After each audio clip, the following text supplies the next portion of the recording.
kembali lagi dengan media Warta Waras. Nah, pada kesempatan ini saya akan membahas tentang masa depan pendidikan untuk menyongsong kurikulum yang adaptif dan relevan. Nah, kali ini saya bersama Ibu Nabila, seorang guru SD 01 Tembilahan Riau. Nah, kali ini saya ingin bertanya sedikit kepada Ibu Nabila tentang kurikulum yang ada di Indonesia dan di sekolah-sekolah. Oke, menurut Ibu, apa latar belakang disusunnya kurikulum yang digunakan saat ini? Kan saat ini kita menggunakan yang namanya kurikulum merdeka kan, Bu? Jadi kurikulum merdeka disusun sebagai respon ya terhadap kebutuhan zaman, tentunya yang sekarang berubah-ubah juga.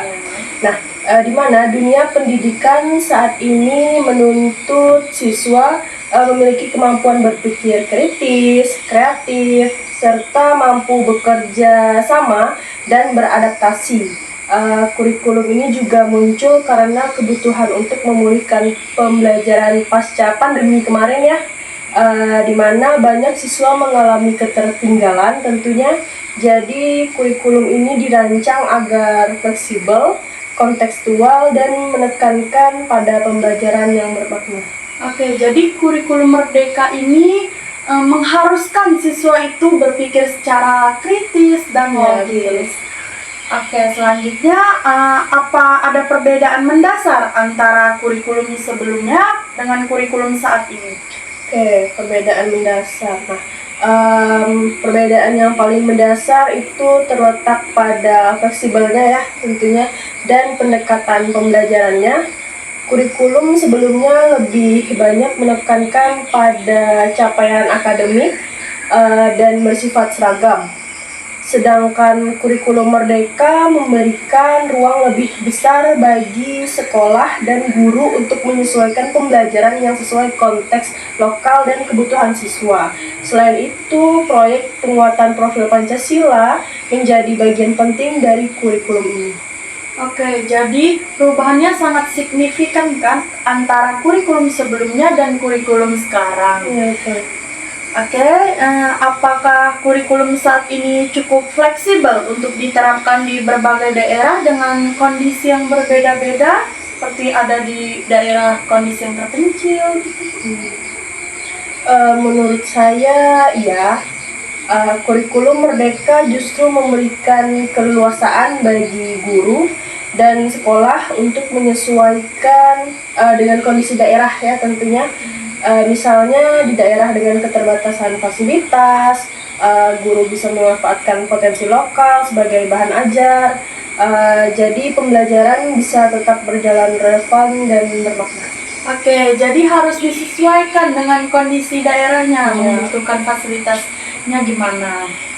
Oke, jadi bagaimana kurikulum saat ini mengakomodasi pengembangan karakter dan soft skill siswa?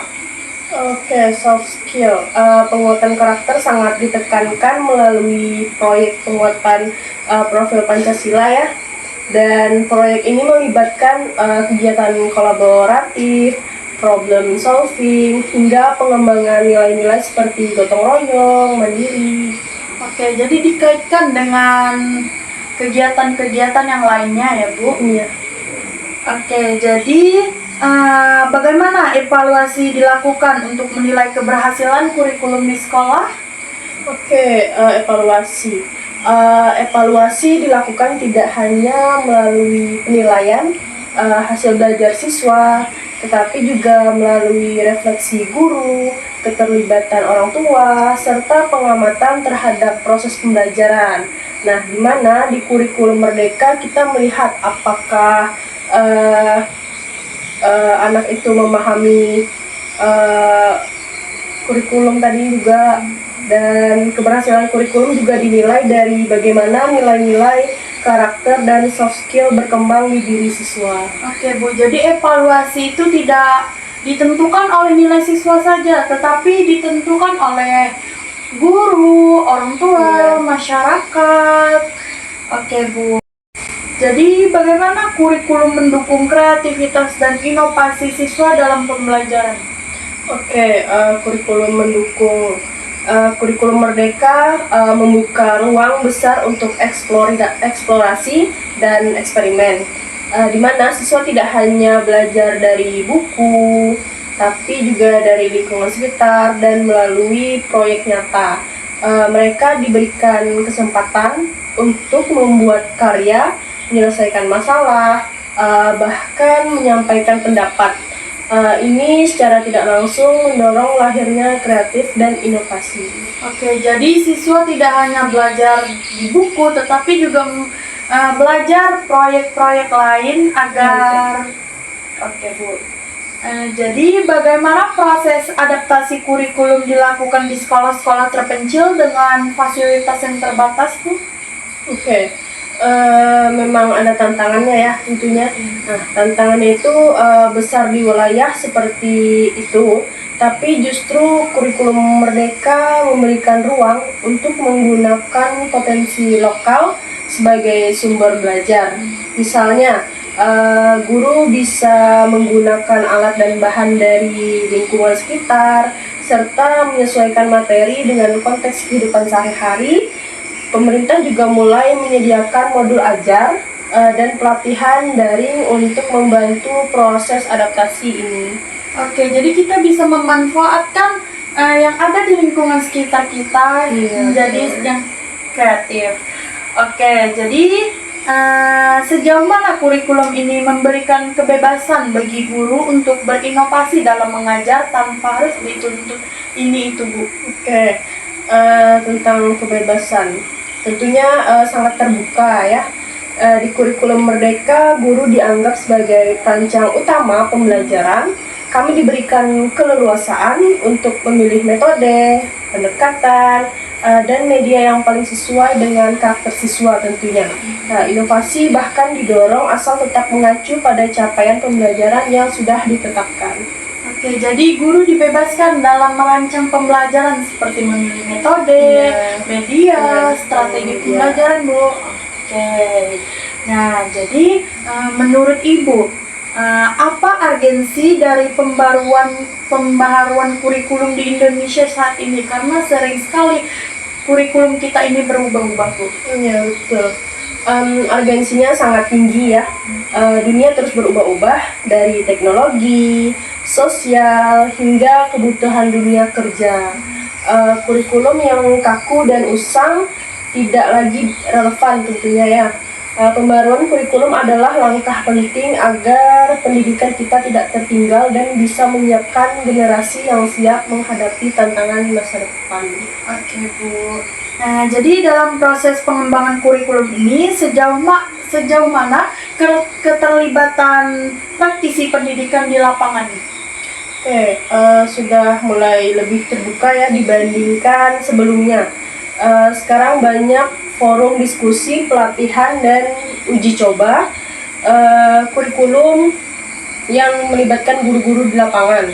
Harapannya kedepannya proses ini bisa lebih meluas dan berkelanjutan agar masukan dari praktisi benar-benar menjadi dasar pengambilan keputusan. Oke, jadi sejauh ini lebih baik dari sebelumnya ya, Bu? Ya, betul. Oke, nah apakah ada upaya untuk menyelaraskan kurikulum nasional dengan standar kurikulum internasional? Oke, tentunya ada ya. Kurikulum Merdeka ini banyak mengambil inspirasi dari praktik baik di berbagai negara, terutama dalam hal pembelajaran yang berpusat pada siswa dan penguatan kompetensi abad 21, tapi tidak disesuaikan dengan nilai-nilai dan konteks Indonesia, supaya tidak sekedar meniru atau mengikuti, tapi mengadopsi secara kontekstual.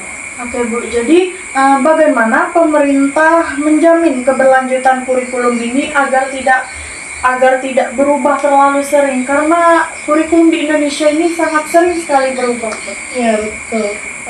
Saya melihat sekarang ada upaya untuk lebih matang dalam merancang kurikulum. Pemerintah juga mulai melibatkan lebih banyak pihak dan menyusun kebijakan berbasis data serta evaluasi jangka panjang. Mudah-mudahan dengan sistem yang lebih partisipatif, dan transparan, keberlanjutan kurikulum bisa lebih terjaga.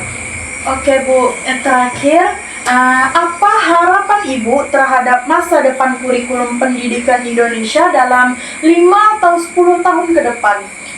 Saya berharap kurikulum semakin adaptif tentunya, relevan, dan berpihak pada murid.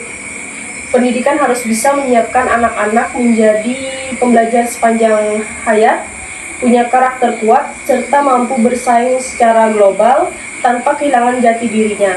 Saya juga berharap guru-guru tetap menjadi ujung tombak perubahan dengan dukungan yang memadai dari semua pihak. Oke, intinya kita akan berubah lebih baik lagi kurikulumnya. Oke, nah dari perbincangan saya dengan Ibu Nabila, bisa disimpulkan bahwa kurikulum Merdeka ini hadir sebagai respon atas tantangan zaman dengan memberikan kebebasan bagi guru dan siswa untuk belajar sesuai kebutuhan dan konteksnya masing-masing. Nah, kurikulum ini lebih fleksibel, mendorong kreativitas, penguatan karakter, dan pembelajaran bermakna. Meskipun ada tantangan dalam penerapannya, terutama di daerah terpencil. Nah, kurikulum ini memberikan harapan bagi masa depan pendidikan Indonesia yang lebih adaptif, relevan, dan berpihak pada murid. Nah, itu dia seputar kurikulum yang ada di Indonesia. Baik, sampai jumpa lagi di media selanjutnya. Saya sebagai pewawancara Aurelia Faresa dan Ibu Nabila Nusfia Zulfa pamit undur diri. Sampai jumpa selanjutnya.